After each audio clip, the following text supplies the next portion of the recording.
Bisa nggak sih desain rumah secara online?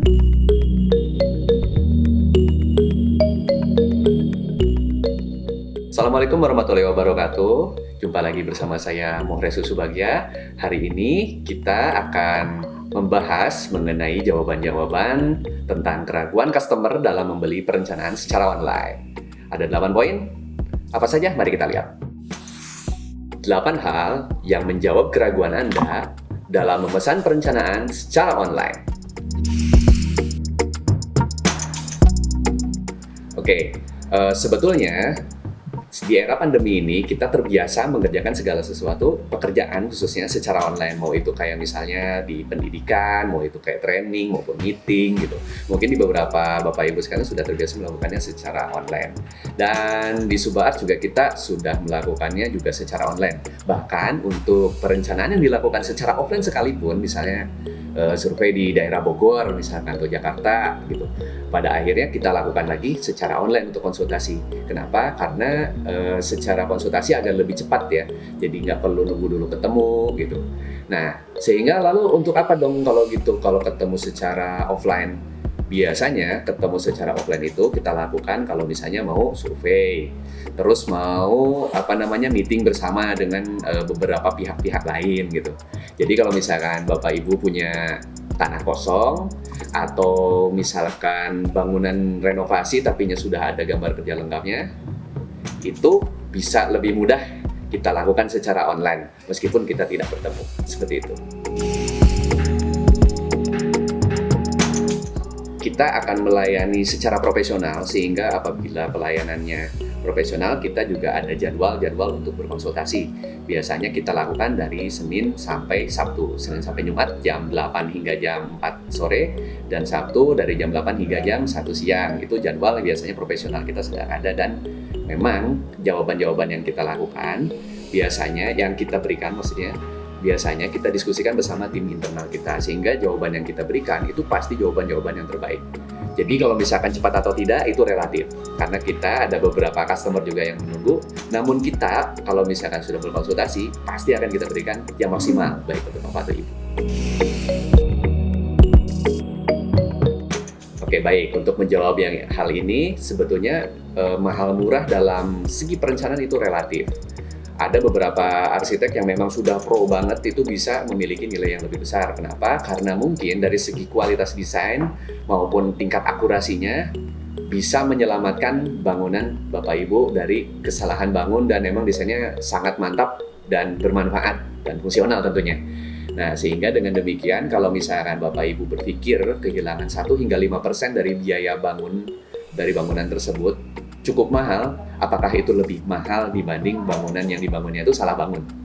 Yang jadi pertanyaan utamanya adalah, apakah kehilangan biaya 1-5% dari biaya bangun cukup mahal bila dibandingkan dengan Bapak Ibu kehilangan dana yang cukup besar akibat dari salah bangun, atau bangunan yang dibangunnya tidak sesuai dengan yang Bapak Ibu inginkan?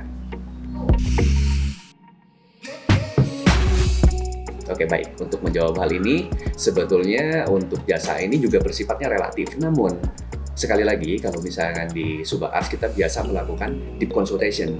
Lalu bagaimana dengan deep consultation itu? Apakah itu cuma embel-embel aja?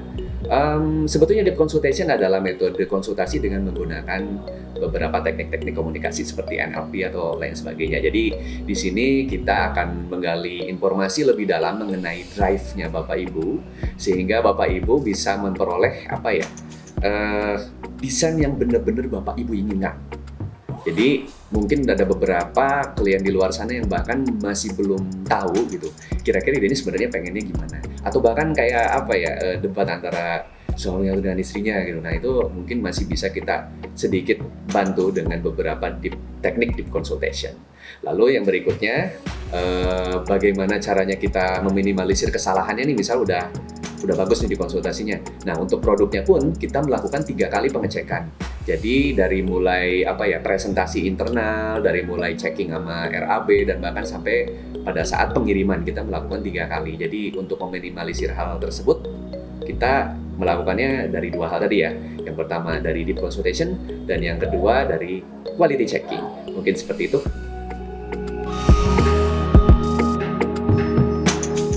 Oke, baik. Kalau dari segi kualitas produk, sebetulnya kita di sini membuat desain yang paling sesuai dengan kebutuhan customer-nya. Sehingga sebagaimana di poin keempat tadi, kita melakukan deep consultation untuk memperoleh desain yang original. Jadi, customer-customer kita akan memperoleh desain yang nyaman, aman, unik, estetik, dan tentunya sesuai dengan apa yang diinginkan. Kalau misalkan Bapak Ibu khawatir produknya tidak lengkap, di sini kita menyediakan paket berbagai kebutuhan yang sesuai dengan diharapkan oleh customer. Sehingga kalau misalkan Bapak Ibu pengennya cuma 3D doang, ada. Pengen dengan gambar kerja juga ada. Lalu dengan RAB juga ada. Bahkan dengan visualisasi yang lebih mantap juga ada. Jadi, pengen kelengkapnya seperti apa? Tinggal pilih saja oleh Bapak Ibu sekalian. Seperti itu. Alhamdulillah, sebetulnya tim yang direkrut di Suba Arch adalah tim-tim spesialis muda dengan pengalaman minimal 2 tahun. Sehingga teman-teman pun di sini dapat melakukan pekerjaannya sesuai dengan passion dan semangatnya mereka. Jadi kalau misalkan Bapak Ibu penasaran seperti apa kinerja mereka, Bapak Ibu bisa lihat langsung di story Suba Arch, di Instagram, atau di YouTube kami. Nah, dan Bapak Ibu bisa menilai sendiri kira-kira seperti apa kekompakan tim Suba Arch. Saya belum mendapatkan rekomendasi dari siapapun untuk memesan jasa desain rumah secara online bersama Suba Arch. Baik Bapak Ibu, untuk bisa menjelaskan poin ini, mungkin ada baiknya apabila Bapak Ibu saksikan video berikut ini.